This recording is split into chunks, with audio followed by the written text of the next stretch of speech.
You have more power to improve your kitchen's look than you think. We spend countless hours there, cooking, eating, washing dishes, and staring longingly into the fridge, hoping for a carton of Kung Pao chicken to magically appear.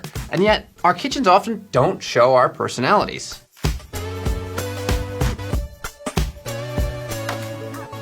Bedrooms and living rooms get potted plants, posters, family portraits, and hard-to-pronounce Swedish coffee tables. But meanwhile, our kitchens are lucky if we occasionally replace those Christmas cards and invites for weddings we definitely won't be attending. And that's because most of the real estate in our kitchen is taken up by cabinets. Typically a no-go zone for everyone from first-time renters to seasoned decorators. And that makes sense. I mean, it's not like you can hang wallpaper on your cabinet doors to liven up your kitchen.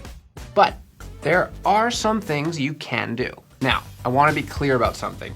Refurbishing cabinets is a pretty simple process, but it's not necessarily easy. It's going to require a few weekends of dedicated work and some serious elbow grease. Now, the reason I'm telling you this is because there are kits out there that promise an easy cabinet redo. Now, I'm not going to name any names, so I can say this as directly as possible. That's a lie, and my friend learned that the hard way. She's a super handy DIY type, and she just wanted to spruce up her kitchen, but wasn't down to spend the $20,000 it usually costs to replace your cabinets and countertops. So she got one of those easy online kits, which usually consists of some paint thinner, primer, a few rags, and some whack instructions.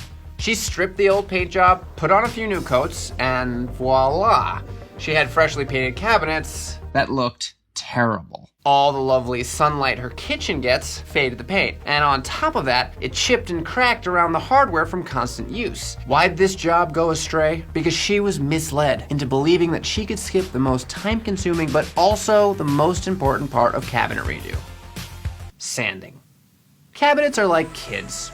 They need a little bit of grit to live a long, healthy, productive life. And by that I mean sanding will roughen the surface of your cabinet so your finished job can actually stick. Trying to put a new coat on an unsanded cabinet is kind of like trying to put the sticker back on a wet apple. Plus, sanding is the ultimate arm exercise. If you want to know why all carpenters look like 80s action stars from the elbow down, it's because they forged their forearms in the fires of sanding. Now that we've established that you will be sanding your cabinets, let me break down the process. You'll want to start by using a screwdriver to take down your cabinet doors and remove the knobs. And here's a little pro tip.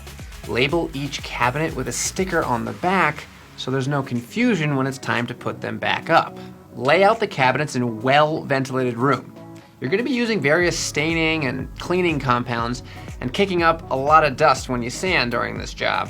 So you'll want good airflow, and you'll want to wear a face covering as well to ensure you're not breathing in any dust particles. Start by cleaning your cabinets to get rid of the years of accumulated kitchen gunk with mineral spirits or turpentine. Any good hardware store will have them. When it's time to sand, remember to sand with the grain of the wood to avoid making any scratches that'll show up in the final paint or finish job. You can use a folded piece of 220 grit sandpaper or a sanding sponge to get the job done. Then clear off the sawdust with a smooth cloth. Now you're ready to paint or stain. I personally think a darker stain holds up better since kitchens usually get a lot of sun and lighter paint jobs tend to fade under those conditions. If you're staining, you're gonna wanna do the reverse James Bond, meaning stir the can rather than shake it. Shaking creates bubbles, which you won't discover until they popped and made your finish look like it was attacked by a woodpecker.